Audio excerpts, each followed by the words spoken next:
right, everybody, welcome back to another episode of the Fearcast. This is the podcast dedicated to OCD and anxiety spectrum disorders and getting your life back. I'm your host, Kevin Foss. I'm a licensed therapist specializing in OCD and anxiety disorders. Thank you all so much for joining me for this episode.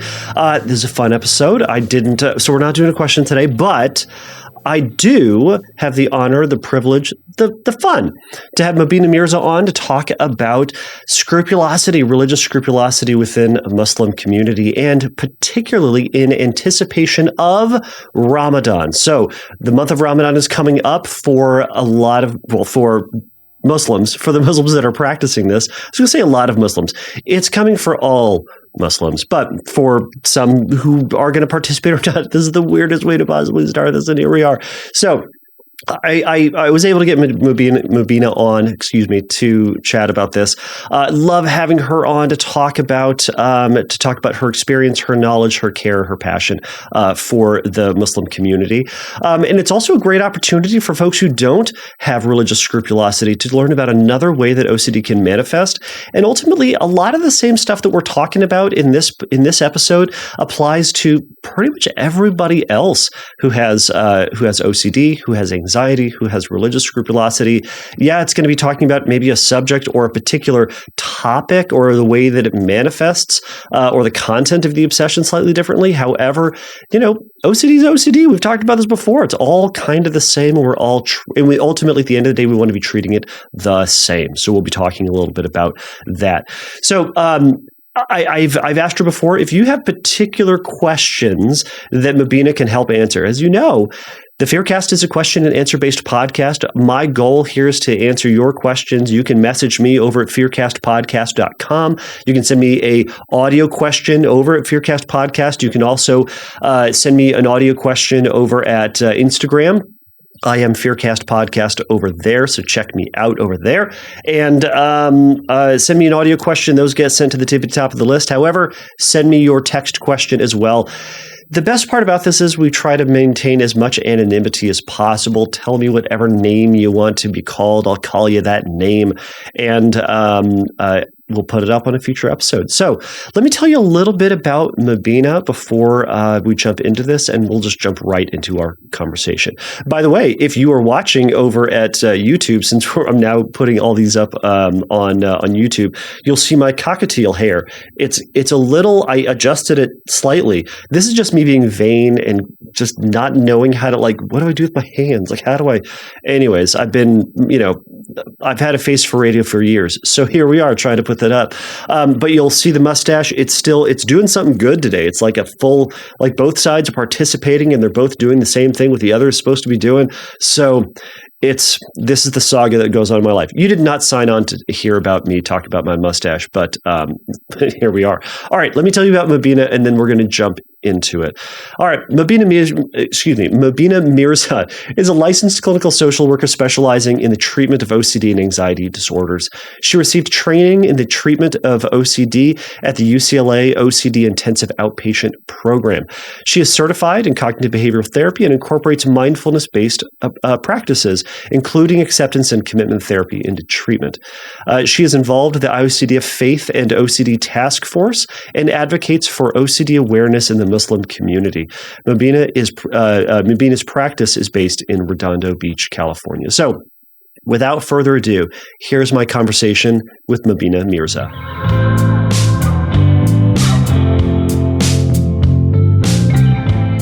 All right, Mubeena Mirza, thank you so much for joining us for the podcast today. Hello, thank you for having me. I appreciate you and all the work that you do. Of course. Well, I'm so excited to have you on to chat about religious scrupulosity specific to Muslims with scrupulosity, struggling with or anticipating or living through Ramadan. Yes, thank you. It's such an important time. Ramadan is less than a month away. So here we go. A lot of us are anticipating it, getting ready for it, gearing up for it. That's right. That's right. Well, so we were talking about different things to anticipate, different things to think about for someone kind of struggling with that. And I just wanted to kind of start off with what is for those who are not aware of what Ramadan is, why it's celebrated, the significance of it, and kind of what it looks like to celebrate it, just from a non-OCD perspective, and then to kind of incorporate like how can OCD grab onto that? I know it's going to be no surprise to anybody that it can grab onto anything, but in what ways do you see it grabbing on in the month of Ramadan or in the celebration of Ramadan? And what can someone do about it? Was that too much? That's too much. That's okay. I'll just talk for a long time. Let's do the thing. I'll just sit back here. I'll drink my coffee. Get comfy, get cozy. I will. So Ramadan is the holiest month in the Muslim calendar. It's a special month where good deeds are elevated. So anything you do, it's multiplied by tens, maybe thousands of times. So good deeds are very important in Ramadan. But most kind of significantly or noteworthy, it's a month of fasting where a Muslim who's healthy and able to will fast from sunrise to sunset. So I don't know what that is right now. Maybe it's like 14 hours a day. We don't eat anything. We don't drink anything, not even water. And we abstain from things like smoking. If people smoke, we abstain from sex during the day. So basically, it's just kind of really depriving your body of its natural needs and urges throughout the day. So it's physically taxing, but it's wonderfully spiritual because there's a level of sacrifice that one does. And I've been talking to some of my Christian friends lately, and they tell me that they're like similar fasts that are done in Christianity too. And it's all about like sacrificing one's physical needs for a greater good. So that piece to it. It's also a time of community. So there's like extra prayers happening in the mosque where we go at night and we do all these extra prayers. And there's usually some delicious foods that are being passed around and people are hanging out afterwards. So it's a beautiful time of community at the mosque, but also it's very common that Muslims will break fast together. So we'll kind of, once we break the fast, we'll generally have a feast, lots of food, invite people over, meet at a restaurant, things like that. So it's also a very festive time. And it's a month of charity. So that this is when we see the GoFundMes and launch goods and all these things being passed around for like, spending in charity. And lastly, it's a month of, so it's a month of community, it's a month of sacrifice, but it's a month of spirituality where people oftentimes spend time alone in prayer, during extra prayer at night. When they're alone, they're sitting in there praying to God and kind of working on that spiritual connection. Yeah. Well, I appreciate that kind of overview of what it looks like and kind of some of the high points of what somebody does, what the community does within that. There's so much within that even just the description, I could hear where OCD would grab onto that. You even said like, all right, you want to, it's you do the, presumably the 5 prayers during the day, but also you said there were other prayers that you would do. And you said, if you're able, right? Yeah. Even opening that door a little bit, I could hear, somebody then questioning, is this, am I able to do it? Am I kind of making a lie out of it? Or if I'm unable to do it, or am I doing it right with the right behaviors or the right attitudes about it? In what ways historically have you seen folks, Muslim folks struggling with Ramadan? How is OCD grab onto it? So I love that question because it kind of captures the nuance that we see in OCD. It's like beyond the obvious. So Muslims have a hard time with prayer, staying clean for prayer. And I think you and I talked about this last time before Ramadan. So staying clean for prayer and actually doing the prayer, things like that. But there's a more nuanced area that OCD latches onto. And real quick, just a side note, OCD will latch onto things that you care about. So if a Muslim cares about Ramadan, OCD will go to town. latch onto that. And if it's not latching onto that, doesn't mean that you don't care about Ramadan, but it can latch onto that. Well, that backwards, that backdoor spike. Right. Exactly. The worst. Exactly. So one way that OCD latches onto Ramadan is kind of the importance around this month. So it's very typical to think about this month and think, I'm going to try my best to make the most of it. I'm going to try my best to do extra prayers. If I'm physically on the brink, I can try to fast, but maybe if it's hard, I won't. Mm-hmm. So that's how a person with OCD will approach it. I'm going to make an effort, but if I can't do it, it's okay. But with a person with OCD, there's a bit of perfectionism that might happen, or high expectancy of oneself that might happen. I need to and I have to make the most of every moment of this month. And if I don't, maybe I'm not an actual Muslim or real Muslim or a good Muslim. Maybe I'm not a good person. So if I did prayer one night and then the next night I was too tired and I prioritized sleep, well, now I'm not a good enough Muslim, so now I have to do all these other compulsions to make up for it. So that's one way that OCD can latch on in a kind of sneaky way. Mm-hmm. Yeah, and that can. It's interesting that the way you talk about it, right? Because there's the 5 required prayers, and I'm assuming is the prayer that you're talking about where you might prioritize sleep over prioritizing that prayer. Is that included in that 5, or are these the extra? A good question. Yeah. So Muslims are required to pray 5 times a day throughout the day. And there are extra prayers that we do, especially in Ramadan. There's ones that we do oftentimes in community, sometimes alone. So those are the extra prayers. And these can go on late into the night. So in Ramadan, we're not getting much sleep, right? We're praying late into the night sometimes, and then we're waking up early before the sun rises to eat. So what happens is people get tired. And, we are allowed to give our bodies rest when we need it. We're allowed to say, you know what, I can't do all those extra prayers tonight. Mm-hmm. Yeah, and when you're waking up at 3 in the morning, 4 in the morning, and then 3 in the morning, 4 in the morning to eat, go back to sleep, wake up is that a loophole, or is that just a standard practice? The waking up to eat? Yeah. Yeah, well, lots of folks will do it. Okay. I'm notoriously terrible at waking up to eat, but I get more tired than other people. I just don't have the right nutrition in my body throughout the day. So you don't have to, but it's smart to eat before you start a 14-hour fast. I would think so. Yeah. So, the really good folks are like drinking electrolytes, chia seed pudding, and all these nutritious things. But yeah, some of us don't.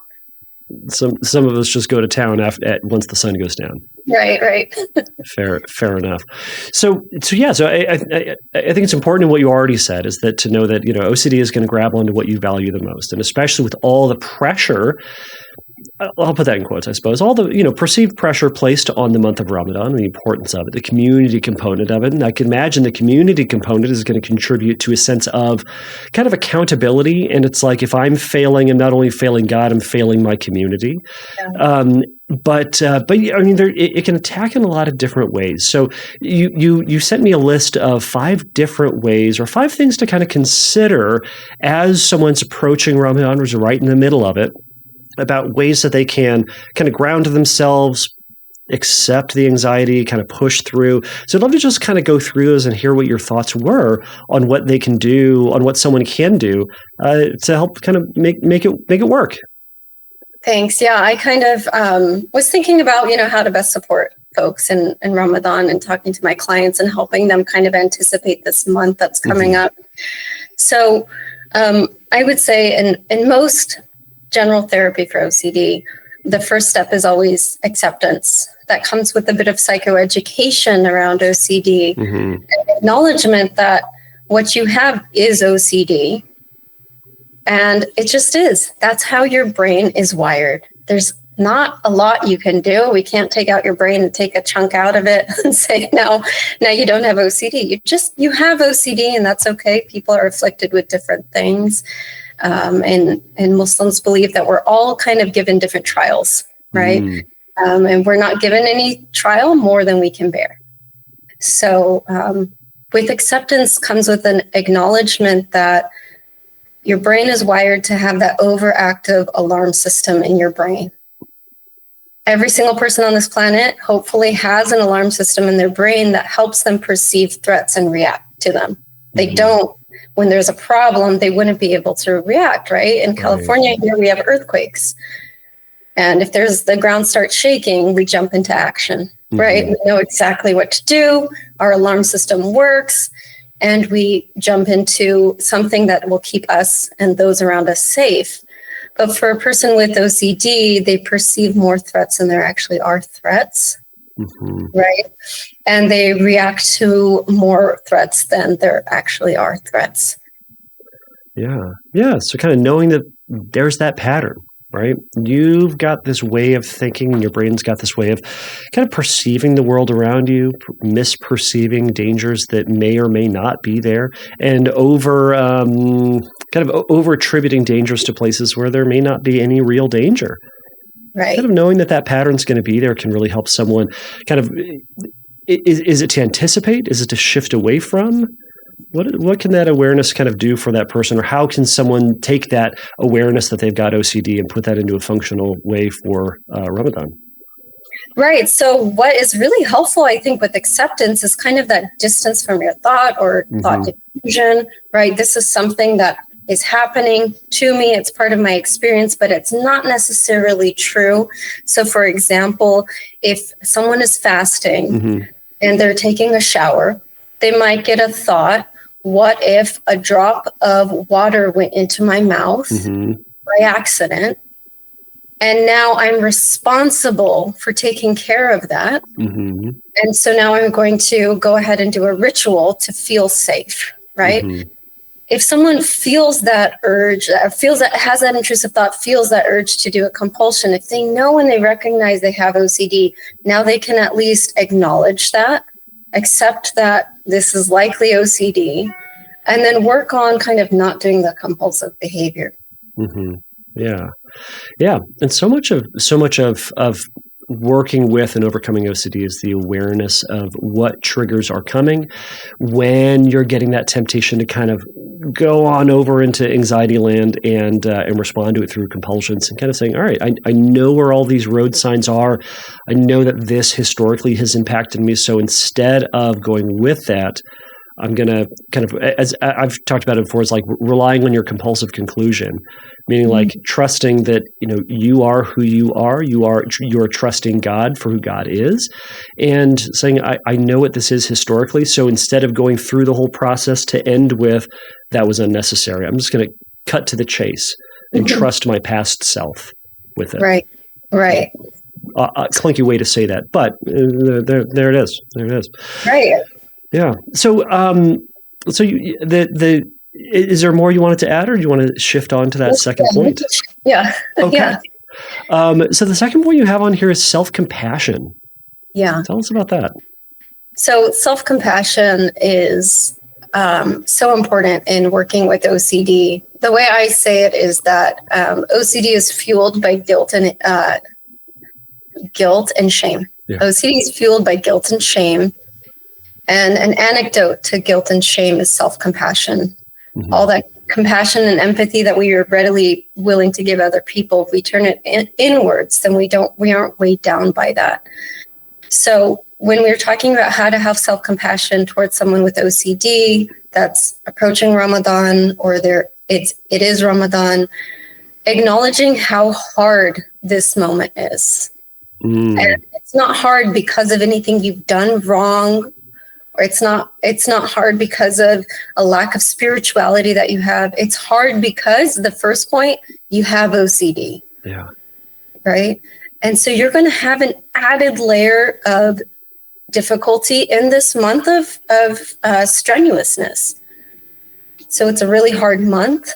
Reminding yourself that if there are dispensations given to people who suffer from illness, including mental illness. So if you can't fast, it's okay. You're not expected to fast. If you can't do those extra prayers, it's okay. You don't have to do those extra prayers. Mm-hmm. So self-compassion also is acknowledging that maybe I can't do all these extra things that other folks are doing. Mm-hmm. And I think that idea, and you and I have talked on, I think off the podcast about kind of dispensations and how that works. I imagine that some folks out there may be hearing different messages about dispensations, and some people might be hearing more hardline, no dispensations, you got to do it because Ramadan and you have to celebrate, versus folks who might have a different perspective. I mean, how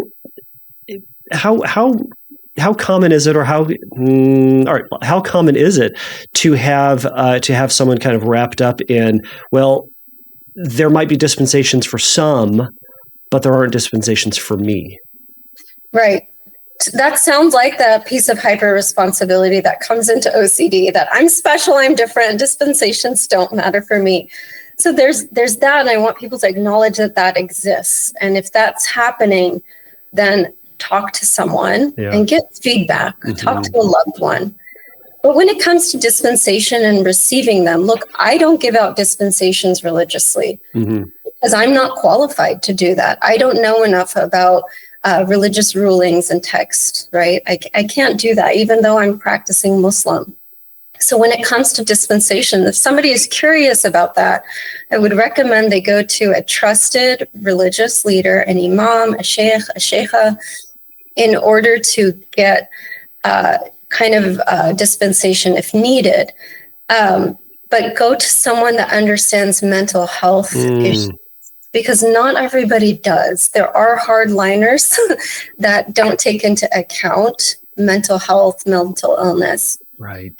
And what I'll say about that, if anybody is curious about how that fits into Islam, I can just plug 1 minute the work of Rania Awad at the Stanford Islamic Psychology Lab. She does a lot of work around mental health in the Islamic world over time, and she's done a lot of research into older texts around mental health.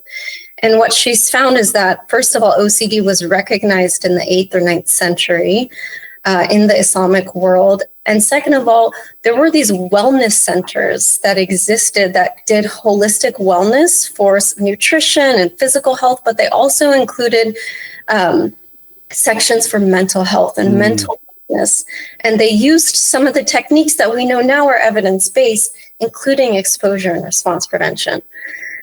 So it is in our history, it is in our past, and part of self-compassion is owning our history and our past, that we have always recognized mental health and mental wellness in the Islamic world. Yeah. Well, yeah. If anybody's out there who's struggling with that, look that person up. And if I can get that information, I'll try to put that on the episode page as well for that. That's just a fantastic resource. So the next point on here was, don't give into the urges. Yeah. Tell me about that. Yeah. So this gets into the nitty-gritty of working with OCD, right? So the first two were more conceptual. This is very a practical step. And we have to kind of understand the OCD cycle first. So the OCD cycle includes a trigger, an intrusive thought, a feeling of discomfort like anxiety, which leads to an urge to do a compulsion. Then you get the compulsive behavior, and then you get the temporary relief from the feeling, and that reinforces that whole cycle of OCD, and that's how people get stuck. So when you have this awareness and acceptance around your OCD, and now you're giving yourself all this compassion, and like you said, you have kind of a knowledge of when you're usually triggered, it's important to notice your urges to do a compulsive behavior, and then step back and maybe do the opposite, or just don't do that compulsive behavior and move on. So, for example, if a person has an urge to repeat part of the prayer, they have knowledge that typically during this portion of the prayer, reciting Surah Fatiha, when I say a certain letter, I'm now repeating over and over. As you enter in the prayer, you're knowing I'm going to enter that prayer and I'm not going to repeat as I typically do. What that's going to do, it's going to cut that OCD cycle off at where it matters. And it's going to help retrain your brain to learn that, hey, the thing I was worried about didn't actually happen. I'm fine. I can move on with my life. Yeah. And does that still qualify as well? If you are, going into a prayer, and, I've talked to some folks who they'll get an intrusive thought of, a profane word or a sexual image pop into their head, and they'll want to go back and re-say that prayer just to do it right. That still, that advice, that guidance that you're talking about still applies to those situations, or would those be different? So, for your prayer to count, there's a minimal amount of requirements actually for a prayer to count. Now, a person with OCD will create all these new rules that I have to do all these extra things for my prayer to count, like having a pure mind, having pure thoughts during the prayer. That doesn't exist. It's a goal. It's a value we can kind of work towards. But it doesn't have to happen perfectly. So yes, your prayer absolutely will still count. Okay, so you heard it here first. Yeah. Mubeena gave you permission to mess up and have thoughts. But also maybe not. So wouldn't even be able to give him that. All right, so, and it's, again, it's kind of trusting that God knows you, He knows your thoughts and knows what you're struggling with. Right? As you said, everyone has these tests. So if that's your test, all right, that's your thought. How do you deal with this best? And perfectionism ultimately, it pulls you away from saying that prayer, trying to do it perfectly, saying it over and over and over again. It's not bringing you closer to God. It's bringing you closer to anxiety. Yes. And I've noticed that when people get caught up in their anxious, their anxiety and their rituals, it might even pull them away from the prayer where now, they're not feeling their prayer. They're not enjoying it. They're not feeling a spiritual aspect of it. They might even miss prayers because they were still stuck doing the last one. And now they're sinning again because now they're not saying the prayer, or they're not saying with the right heart behind it or the right feel. So now they need to say it with the right feeling. Yeah, exactly. It just snowballs onto itself. Yeah. So, actually, to jump off that to your fourth point, your penultimate point, if you will. Sorry, my dad made us learn that word when we were in elementary school, and it was impossible for us to say it because it's a hard. Anyways, now it's in my head. Anyways, so allow for uncertainty and discomfort. Yeah. Yeah. Right. So when you don't give in to urges, what's left? Uncertainty and discomfort. So a lot of the work is allowing for that to be there. A person without OCD feels uncertainty regularly, right? I don't know for certain if my prayers are accepted. I'm not talking to God regularly and having a back and forth conversation with Him where He's like, yes, that prayer was really good, Mubeena. So I have uncertainty. So we allow for uncertainty because in most things in life, we can't get it, right? And a person with OCD also feels a lot of discomfort when they're doing things on their day-to-day life that their OCD has latched onto. Yeah. So by allowing for this, we allow ourselves to move on away from our compulsive behaviors and into our valued actions, into the things that are actually important to us. We're not meant to pray all day, right? We're not meant to spend our days washing, getting ready for the prayer, than actually praying.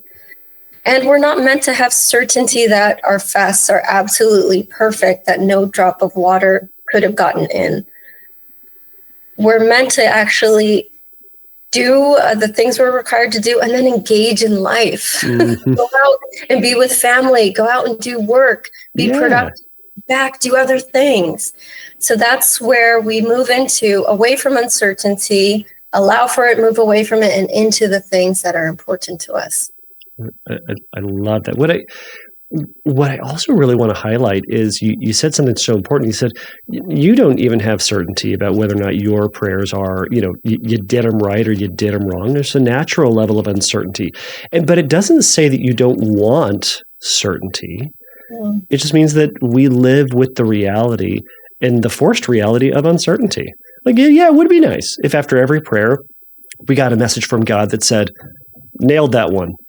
Yeah. Right? or the way that we're reading our our scriptures, whatever it might be, and saying like, yeah, you're interpreting this right. Like that'd be nice, but unfortunately, we don't get that, and that's not for lack of want. It's just the reality that we're in. So we have to accept that reality of the unknown, and we round up and do our best. Exactly. Rounding up it's so big. I mean, and then that's part of our understanding religiously too, that it's about the bigger picture. It's not about every single little movement. Mm-hmm. It's about kind of the summation of good deeds. And I was talking to a client the other day. I mean, when we're talking about scrupulosity, it would be great if God came down and said, yeah, this is the right religion. Yeah, good job. You chose the right one. Nailed All it. right. Yeah, I nailed it. And then from thereafter, everything, I did was I was told if it was right or wrong, but that's not the way he created it. Mm-hmm. And so part of acceptance around this is trusting this is the system the way it was created. Uncertainty is part of that system, and it's okay to be uncertain. And that can absolutely, I encourage folks in that to kind of recognize that as a reality, right? I mean, I often work with Christian clients, and we talk about, there's a bajillion different denominations of Christianity. So which is the right one? Yeah. I don't know. And I don't know. Or if any of them are doing it right. And I think they're maybe doing it right in parts. But yeah, it'd be nice if they're like, those guys are doing it right. Like, mm-hmm. Well, then I'll do that one. But unfortunately, we are doing the best that we can. And we round up in the hopes of that what we're doing is ultimately, honoring God and pursuing the spirituality, pursuing the religion that we have. And again, doing our best and then seeing how it works. Exactly. Yeah, we'll find out in the end, right? We will. Or we won't. Or there's nothing. Or there's nothing. So enjoy that new obsession, everybody. That was not meant to trigger anybody, but I'll get the emails. Anyways, so all right. So the last point, since I know you probably have people, I got people at the next hour. So the last point you have here is therapy and medication if needed. Yeah. Well, I'm a proponent that if you've got OCD, seek help. Yeah. It's out there. There are therapists who are specialized in treating this, who do exposure and response prevention, who use acceptance and commitment therapy to treat OCD, and talking to a therapist who is culturally competent, who understands Islam, or at least knows what they don't know, so they can seek kind of the guidance as needed, is highly recommended. Lots of folks need to be on medication too. So finding a psychiatrist that can help with that. There's nothing wrong with any of that. It's not a sign of spiritual weakness. As I've mentioned before, this is part of our history and part of our tradition. So go do it. I understand accessibility though. Some folks listening to this might not have kind of the access to care. So there's a lot of resources out there. Self-help books for OCD to kind of walk yourself through the steps. If you've got religious scrupulosity, whether you're Muslim, Christian, or anything else, it can be treated as any theme of OCD through exposure and response prevention. And treating it like a mental health issue, not as a spiritual issue. Yes. Hallelujah. Yes. Yeah. I think that's the biggest sticking point is seeing these obsessions, viewing them as a result of and the manifestation of OCD, a diagnosable, treatable mental health disorder, not as a manifestation and a sign of your spiritual weakness, of your failing, of your persistent and unaddressed sin. It is a mental health issue. So when we treat it that way, if we view it that way, we can treat it that way. And there are people out there like yourself who are, who know the faith, who care about somebody's faith, want their faith to thrive, and want to address the mental health issues that are impacting that. So they're out there. Yeah. Absolutely. And they will hopefully kind of be sensitive to cultural issues. I know a lot of Muslims that are thinking about treatment for OCD are worried about, will this person push me to do an exposure that's not acceptable?